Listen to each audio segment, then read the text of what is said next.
刘先生，45岁，来自长春，职工。有请刘先生。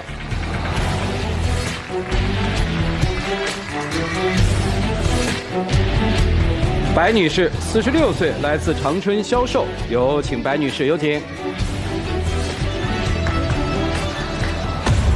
欢迎两位啊！是您要来的，听说是吧？是我要来的，主持人。来干啥呀？哎呦喂，还至于吗？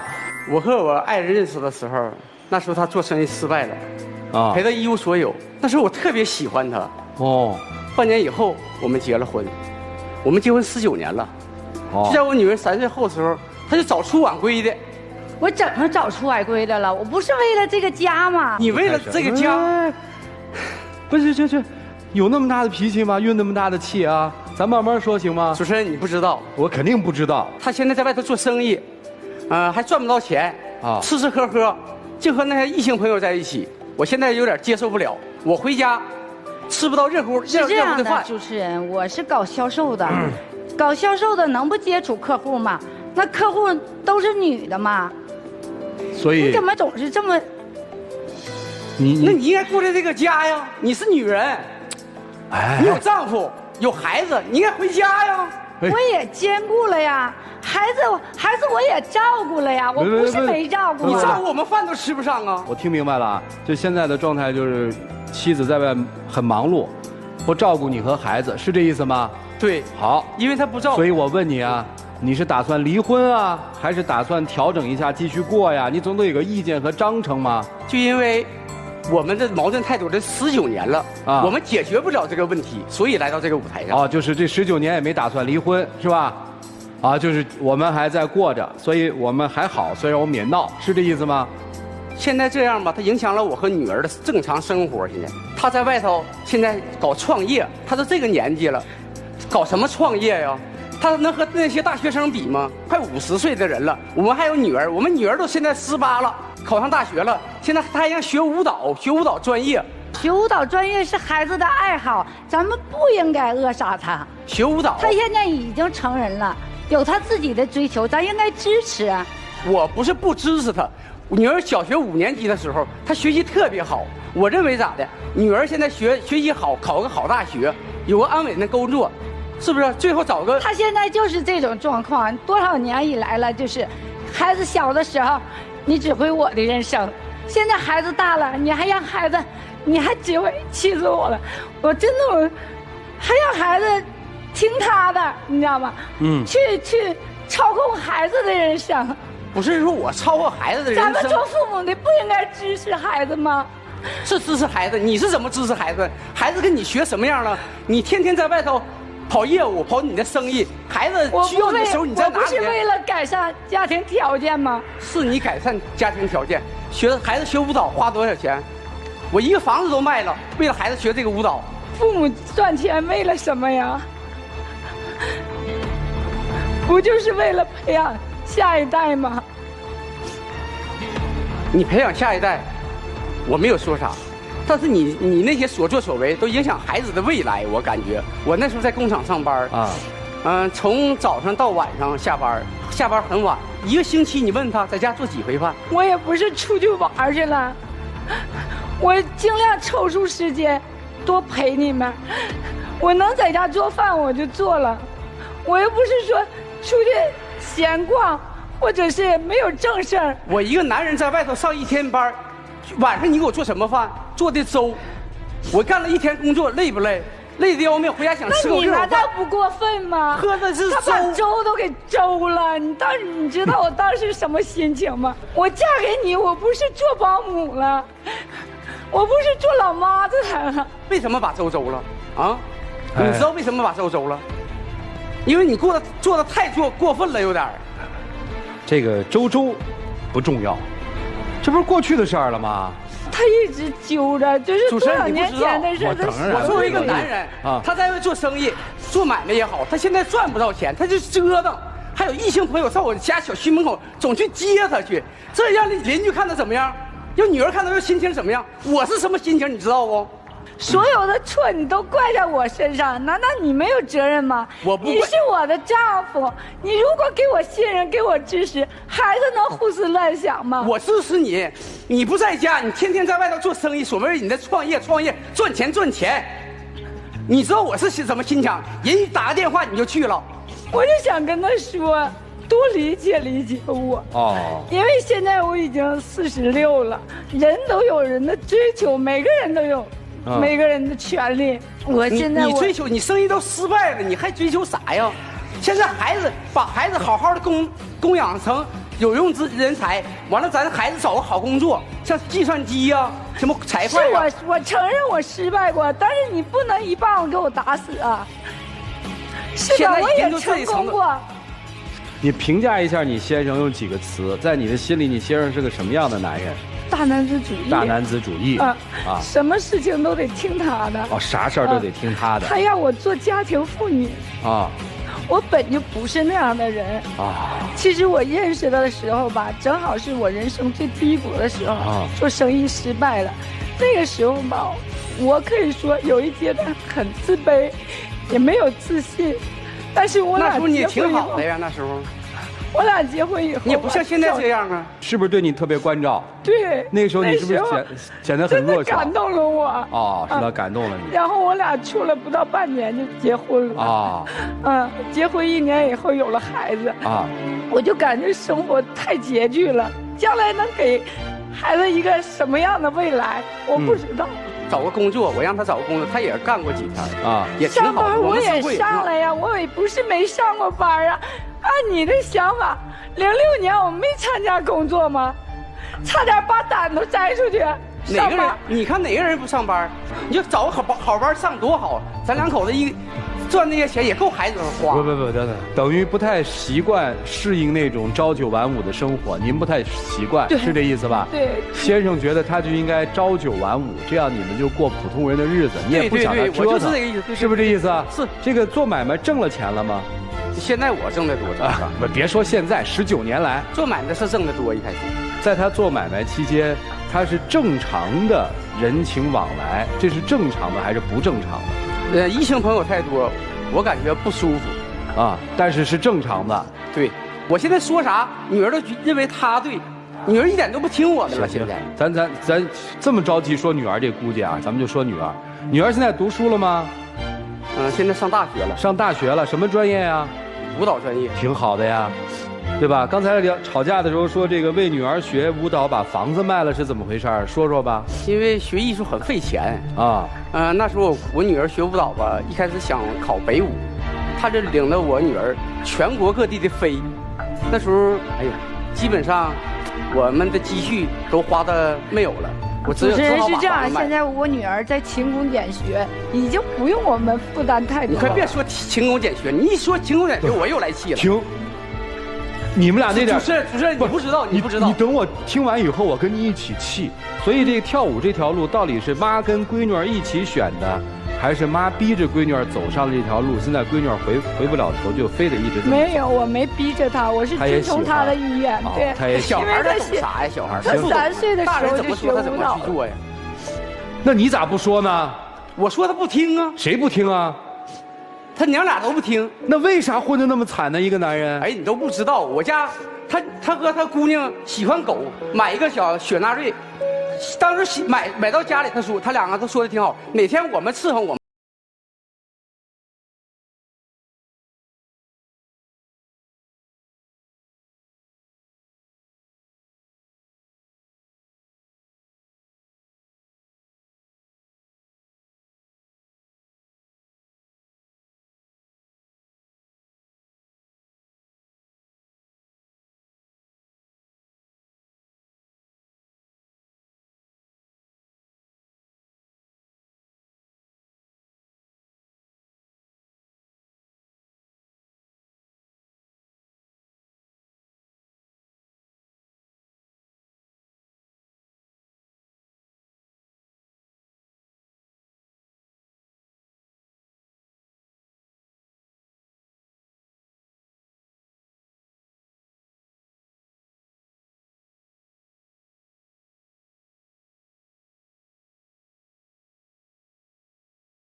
打了几天了，毛细血管就是血管细嘛，然后呢，那个小护士就扎不上了，孩子就要哭，完我就劝孩子坚强，他可倒好，抱起孩子给那护士数落哭了，孩子一看护士哭了，孩子这没等扎针就嚎啕大哭。你说的不对。然后呢，他就花钱去给孩子买好吃的，买一堆。你听我说，主持人，那个护士呢，是实习生，给我女儿打针，打1针，哎，你慢点啊，来，别怕，打1针，没扎上，哎，再来1针，阿姨再给你打1针，又扎1针，我姑娘你可以抱孩子走，但是你可以跟孩子讲道理呀。当时我什么感觉啊？我心都要跳出来了，他妈花了钱遭罪，我寻思我都讲着掉眼泪。我抱着我女儿走了，我给我女儿买了一些小食品，对吧？我女儿从那次以后非常高兴，哎呦，病好了一大半。你的思维方式都是我报到别的医院打1针就打上了，打了吗？打上了，不是买的什么吃的吗？必须这么买呀，因为在我小的时候，行了，就好了，教孩子。不吵了，头已经大了。你们俩这点事儿听的是还没听明白呢，先给你们吵糊涂了啊！给我们讲讲为什么你一直说他要控制孩子的人生？因为我女儿吧要考研，想往更高层次去走。哎，考研好啊。孩子也在勤工，对呀，孩子也在勤工俭学，也不用你别说勤工俭学。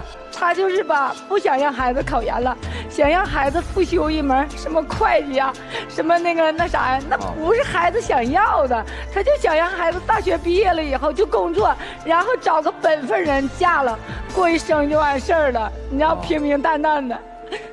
你知道孩子想要什么吗？这不得孩子怎么想怎么来吗？你勤工俭学，我女儿学舞蹈的，你记得学舞蹈，孩子学校你去过吧？那地方多偏，都没有个路灯。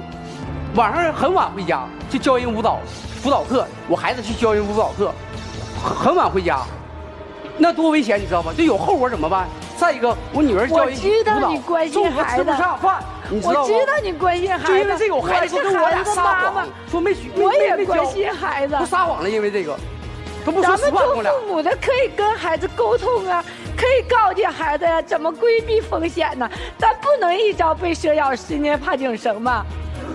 你不能不让孩子走路吧？我不是不让孩子走路，那万一要碰到什么危险，我俩怎么办？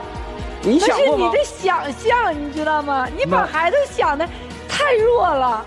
现在学舞蹈是挺好的，你哪有几个像杨丽萍的？你说吧，你不以学习为主吗？还学你什么舞蹈的？我知道谁怎么劝你，谁怎么说你，就这些年了，我跟你沟通这么些年了。都说服不了你，那我能说服了你？我说不让你出去，我说咱俩好好，你找个好单位上班，咱俩也够养活孩子的。到时候孩子，上大学以后找个好单位，再找个好对象，是不是成个家？那多好的事儿！那你不同意呀？你就创业的。按老百姓的话说，该奔的都奔完了嘛，对吧？有房子了吧，对吧？孩子也读了大学了嘛。咱们这点收入也还行，老两口就开开心心的过日子了，为什么就不能为先生放弃一次，不再创业了呢？虽说孩子上大学了，但是家里的积蓄也没有太多了，我还想再拼几年，就是说，如果能多赚一点钱，为养老不也有个打算吗？他的想法是对的，我怕他创业吧，越创越糟，把这家庭吧。这个19年的婚姻状况，你听起来都觉得让你浑身发紧，但是我相信背后一定还是有温情的。到底应该怎么办呢？你们听听老师们的看法吧。让我们一起进入丘比特问卷。左野老师，大哥你好，嗓门特别大哈。如果我先生这么冲我喊，我这日子肯定是不能跟他过了。19年，从来在家里说话都没人听。老婆不听我话，孩子不听我话，他们俩后来买了条狗，我的地位又往后排了。这一定是您的内心最真实的写照。现在好不容易他不挣钱了吧，赶紧回家给我老实待着来。当时你太太挣钱买2套房的时候，您怎么没冲她这样啊？我认为创业本身没有问题，问题是要把养老的钱留够，问题是你的家人是否支持你。我前半段讲的时候您看都不看，我现在冲我点头，觉得我说的对吧？对，听进去了。那我前边说的也对不对？对。第二，再来说女儿的问题。孩子的路，孩子走，我必须要说服你，咱就做好他们的后盾，饭自个儿做，自个儿吃，最好做完还能给人家留出一份放冰箱里头，晚上回来给热了。这就是一个先生在现阶段能给予太太最大的支持与关爱。女儿也是一样的，她的路是她自己选的。当她遇到困难、遇到挫折的时候，父母永远是她最温暖的港湾。但是当她想要去追求自己梦想的时候，我们永远是她最坚强的后盾。离是离不了的，但是希望各自调整。祝你们幸福。好，谢谢左岩老师。来，于老师。中年夫妻到这个年龄，然后一上场，那个感觉一出来以后，我相信有很多人说：“哎呀，这是不是太夸张了？”但如果累积到这么长时间的话，我觉得根本问题就在于两个人不够理解，不能够站在对方角度去考虑这个问题。你虽然大男子主义，但是我用另外一个词来表示哈，你是一个传统的现实主义者。而老婆呢，是一个这个激进的理想主义者。另外一个女方，你说再等几年，我觉得再等几年，在我听来是无限期。所以不要用这种无限期对他判死刑，让他没有盼头。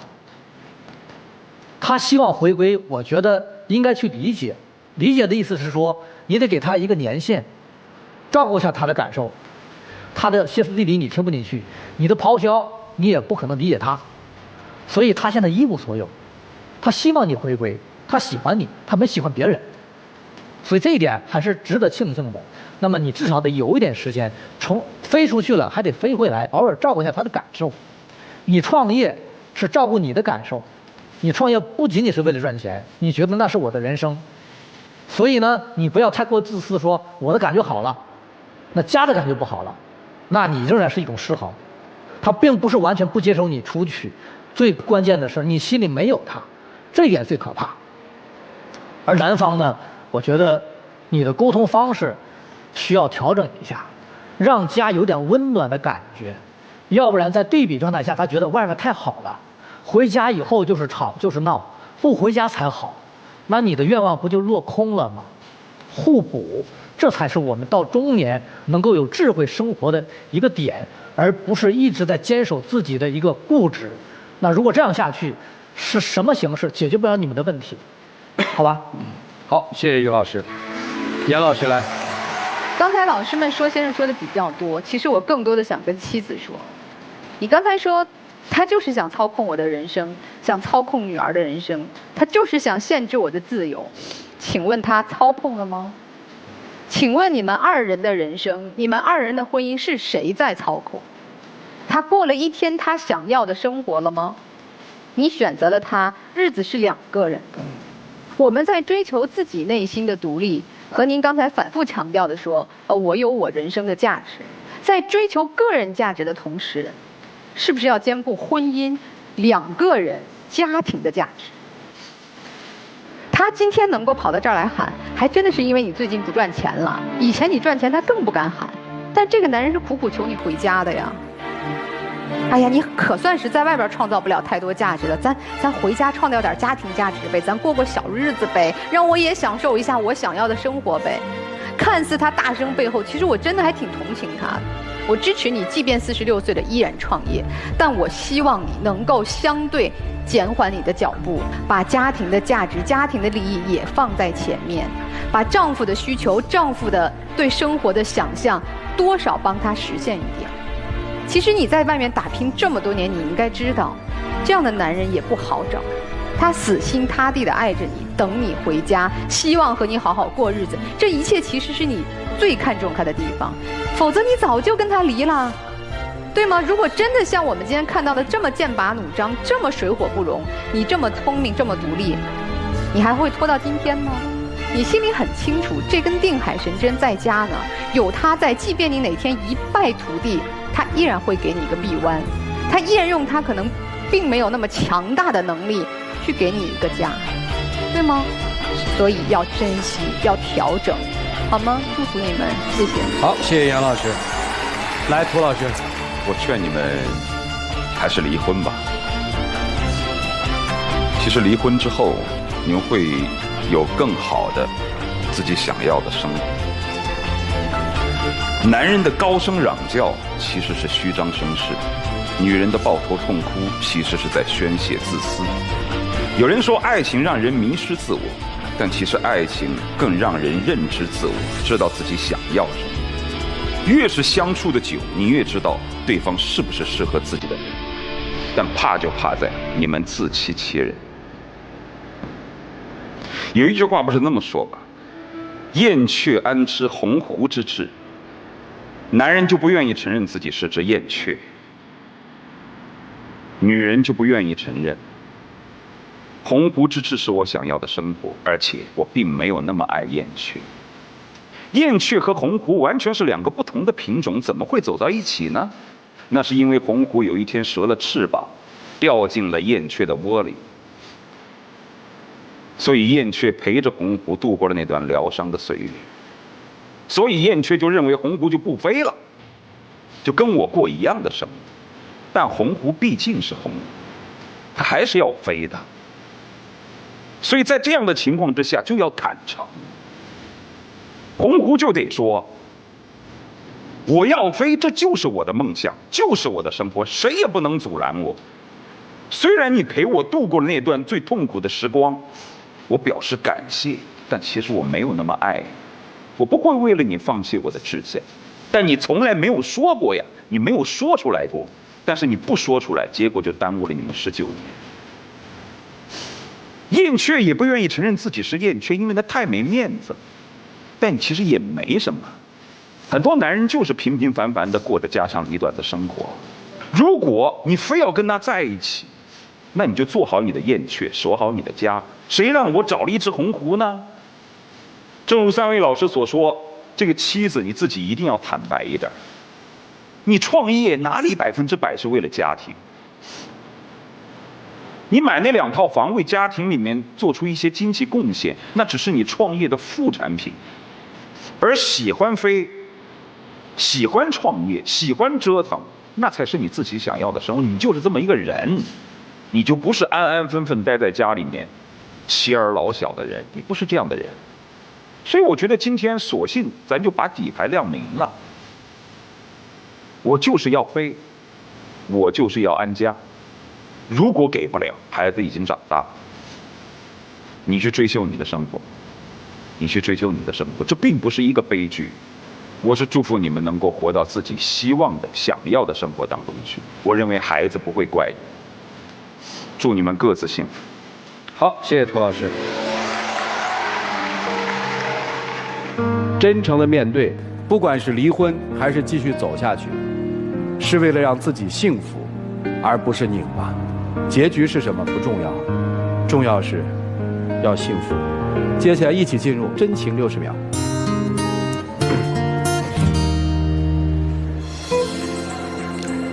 我感觉吧，你别折腾了，我女儿我都需要你，咱们一家3口过得幸福的生活，那是最好的。你都这个年纪了，回来吧，我和女儿需要你。我想让你给我个时间，给我个时限。时间到了啊，谢谢2位，请回吧。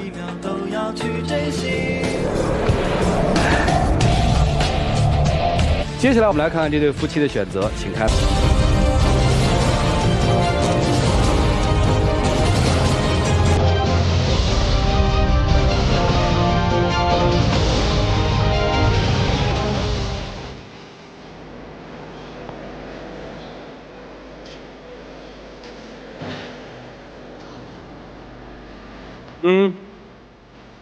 还有话说吗？你今天来到这个舞台，这个结局，我也没想到，